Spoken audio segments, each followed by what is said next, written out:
So if we have to build temporary works, that is if we have explored options to try and reduce them when we've been sitting in our planning meetings and trying to figure out smarter ways of building our structures, and we've come to the conclusion that no, the most viable way is to have some kind of temporary works, then the next option here is to try and reduce, right?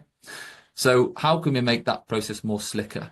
We need to think about the erection and the dismantling process. It may be that a lot of constraints have changed during the time of the temporary works has been in, so that needs to be considered.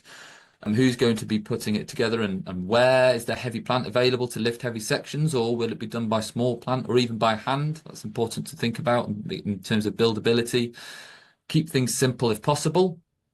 What's going on around the temporary works during this process? Clash detection is the big one as well for the permanent works install.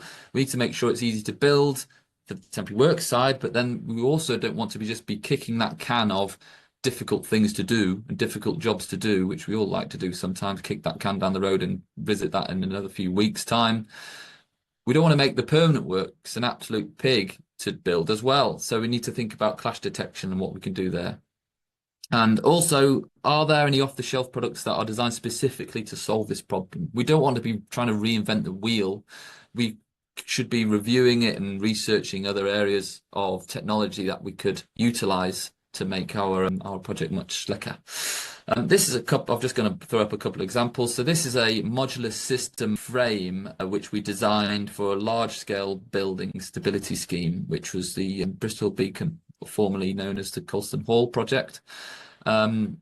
This design was quite extensive. You can see there's a significant structure that we're supporting here. It was more like a facade retention scheme, but the facades were on pretty much all sides, and it was very difficult. So it was a facade retention scheme which enveloped the whole building really on the inside.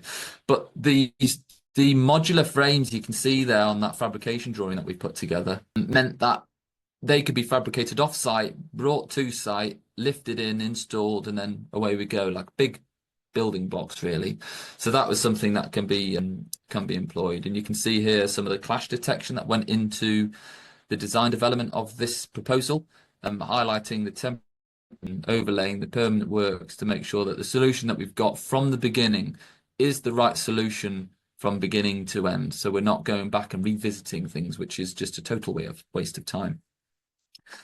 Yeah, and you can see that more of that proposal going in. You can see the permanent works and temporary works working very nicely together on that project. On the smaller scale of things, there are other things we can do to make things easier to build. So we've got a capping beam propping solution here, where we are supporting this capping beam in the short term. The capping beam in the long term is actually going to be supported by those grey lines there, which you can see from this diagram. So that wall, that contiguous pile wall and capping beam are going to be supported pretty much continuously from one side to the other, which means they're not working an awfully hard to provide stability.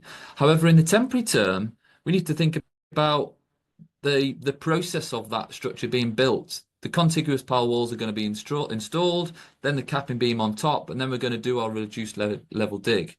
At which point we haven't got the ramp and we haven't got the slab inside, so we need to put some kind of propping to that wall. Or we could design, if the ground is suitable, we could design the contig pile wall to cantilever completely from the basin level, which would remove the requirement for propping. So there's a few options there. In this case, the most viable option was to put some props into the top of the capping beam. But in doing that, the capping beam was spanning from prop to prop, which you can see there, as opposed to in its permanent case, it was just being pretty much continually supported. So it is working harder in its temporary term than it was in the permanent case. So it needed to have an assessment. It needed a strengthening and reinforcement in the side faces of the capping beams so it could span from one prop to the other, which all takes a bit of planning and takes a bit of time. But identifying those requirements early on means that we can build it right the first time, and we don't need to have a temporary whaler, for example, going along the face of that capping beam to deal with those temporary cases, because we've already missed the boat in slightly changing or slightly upping the bar size on the permanent works when we build that. Seeing as we had a hand in what that permanent capping beam would look like from the structural engineers, because we reviewed that and amended the bar size slightly. We could also detail some temporary or some pockets in the capping beam with hold down anchors, which would eliminate the sometimes difficult process of post drilling and fixing props to heavily reinforced capping beams. Drilling in a hole, hitting a bit of rebar, not getting the template quite right. And this way, with holding down anchors in pockets, meant that the beam could be offered up, the prop could be offered up to the pocket and fixed into the holding down anchors, and away we go, nice and slick and simple. So you can see that process in here. Another option here is of making things easier to build is more on the clash detection side. So these props going through doorways, or for example on this slab here, we can see that we've got those props going through large parts of the slab, large spans of the slab, which means that when we are going back, once these props have been removed and repairing these holes, that we're doing them in places where you can lap reinforcement, as opposed to putting them in areas where you'd have to use couplers for your rebar, which are very expensive. We can lap that reinforcement if we create a slightly bigger hole, or put them through doorways, so we haven't got to put a make good hole whatsoever. These props in particular were going through the lift core. As such, the reinforcement was quite heavy in that area, so the make good patches would be quite difficult there. So it's important to get those in those areas where we could. There's another example on this project, which I'm not going to go into today, but it essentially was key to winning us the Constructability Award for the ICE in the Northwest Awards, and that was a composite soldier design.